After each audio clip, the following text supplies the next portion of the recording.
to start today, as I promised, with the feature that is supposed to get students to class on time, which is talking about today's news using the concepts of this class. And in particular, a lot has happened since last Wednesday. I don't know if you paid attention to this news, you know, that Mario Draghi, the ECB met, and they made a very big announcement that they're really prepared to support the value of the short-term debt of the peripheral countries. And that's gotten some of the German central bankers pretty upset, and that's playing itself out. There's in today's FT, Financial Times, on page 2, there's also a sort of preview of George Soros. It's actually quite a provocative title here. It says, "Lead or Leave Currency Bloc," Soros tells Germany. But I'm not so much interested in the politics of this as the economics, because he has his own proposal for what he says the ECB is not doing enough and we need to do more, and he has his own proposal. So what I want to just compare here quickly, last time, in last lecture, I talked about the difference between liquidity and solvency. Okay, and basically that's what this is all about. He's saying the ECB can deal with liquidity problems, but there are also solvency problems, and that also needs to be addressed. So this is just a way of consolidating the lesson from last time. Let me just show you what I'm talking about here. What Mario Draghi is doing is dealing with the position of bondholders who are holding short-term peripheral, meaning this isn't a negative term, meaning Spain, Italy, the countries that are in the periphery of Europe, the ones that are in trouble, short-term peripheral debt here, okay, and or investors of any kind here. These could be banks as well. And I'm putting assets here on the left and liabilities on the right. I'm not showing you the whole balance sheet. The point is that these spreads, the interest rates that Spain and Italy are paying on their short-term debt are very much higher than the interest rates that Germany and France are paying on their short-term debt. And what the ECB has said is it's essentially going to cap those, not officially, it hasn't set an exact cap, but it's going to do this by basically buying this debt. It's going to enter the market as a buyer. What does that mean? That means the ECB is going to buy this short-term bills. Bills is the word we use for short-term debt often. Bonds usually means longer term. It's going to buy short-term bills, and it's going to do it, initially at least, by expanding its balance sheet, by creating more money. Okay, so this is when people say, "Oh, they're monetizing government debt." This is what they have in mind. This sort of balance sheet operation here, where you're expanding the balance sheet on both sides. This money is paid to these bondholders who sell that and acquire money instead. Okay, so this is the Draghi operation, and this is a liquidity operation in the sense that they're trying to support the value of these bills, drive down the interest rates that the peripheral countries are paying on their debt. Okay, we're going to pay a lot of attention to operations like this in this course, and there's a lot more sophistication there. So I'm just making it very simple at the moment. But I want to compare that to a solvency operation, which is what George Soros has in mind. And he is focusing on, he says, that's buying some time, but it's not dealing with the fundamental problem. Okay? And the fundamental problem is that some of these peripheral countries have way too much debt. Okay? It's not just that the prices are somehow misaligned, okay? But one of the reasons the prices are misaligned is because the debt to GDP ratio in these countries is just all out of whack. And so, and in particular, greater than 60%, debt to GDP greater than 60%. And so he proposes, and this is, other people propose things like this as well. I'm just taking it from this article here. He proposes, so the bondholders are holding, and this is long-term debt. So let's call this the excess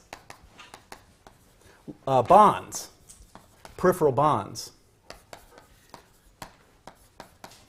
So this is long-term debt of the periphery, okay? And he suggests that what we should have is an EFA, and what does that stand for?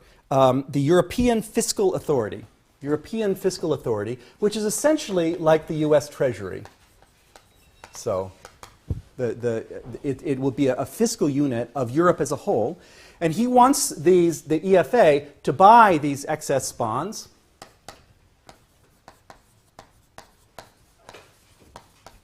Okay, and to finance the purchase of these by issuing its own short-term debt, which are the liability of Europe as a whole. So that's why I call them Euro bills. Bills because they're short-term, Euro because it's the whole, it's all of Europe. It's not individual peripheral countries on this side. And so, and then he says, and we should have those Euro bills be the best collateral. The ECB should accept these as the best collateral in the world. So there's a monetary piece of that in part to help the operation get going, where the ECB maybe buys these Euro bills by expanding its balance sheet. Okay, and that money is what ultimately is paying for this. You see, you're going to get used to this pattern of thinking. We do this a lot in this class, where you say, you know, this and this are the same thing, this and this are the same thing, this minus and this plus are the same thing. There are two sides to these transactions, and we're booking both of them. Okay. Now, the whole point of this operation, he says, is that once we have bought these excess bonds, maybe we can forgive them and therefore take away the excess burden on the peripheral countries. We've basically moved them up to Europe as a whole. Instead of being the debt of Spain or the debt of Portugal, they're the debt of Europe. And if we forgive them, obviously the net worth, okay, if we forgive these excess bonds, the net worth over here, which is a balancing item, is going to take a hit. That's a solvency issue. Okay? But the point is that Europe is solvent, okay, and Portugal is not, or not as solvent. So that's the idea, is to move this debt to the larger entity, which is solvent, and therefore take away the fundamental problem underneath that. Now, there's a lot of politics about this. Why should we write off that debt? You know, these are a bunch of profligate people, and we need to impose austerity on them. There's a lot of talk about that. I'm just talking about the mechanics to understand what they have in mind. You see here there's an expansion of the money supply as well, but what George Soros says, and it's mentioned in this article, is that this might not be the end of the story here, because at the moment, banks all over Europe, okay, don't trust each other, and so they are holding enormous quantities of reserves, okay, at the ECB. Remember how last time I showed you how the Fed had like $1.5 trillion worth of excess reserves? There's something like this happening at the ECB too. And what he suggests, and of course they're getting no interest at all on those reserves that they're holding at the ECB. So he thinks that what could happen is that these banks will trade this money for these Euro bills. And in doing so, shrink back the balance sheet of the central bank. Okay? So the point is that by dealing with the solvency problem, you're using the balance sheet of the ECB only temporarily to help distribute these bills, and then they wind up over here and the money disappears. So you haven't monetized any debt, ultimately, at the end of the story. See that? You haven't monetized any debt. In fact, what you've done is to take a lot of excess reserves out of the system and substitute these Euro bills for them. This is the idea, by focusing on the solvency issue. But we're not there yet, because there's a lot of politics there. Okay? So we're doing this instead. Okay? It's left to the ECB, basically because there is no European financial authority. There is no Europe-wide treasury. There is no Europe-wide fiscal authority.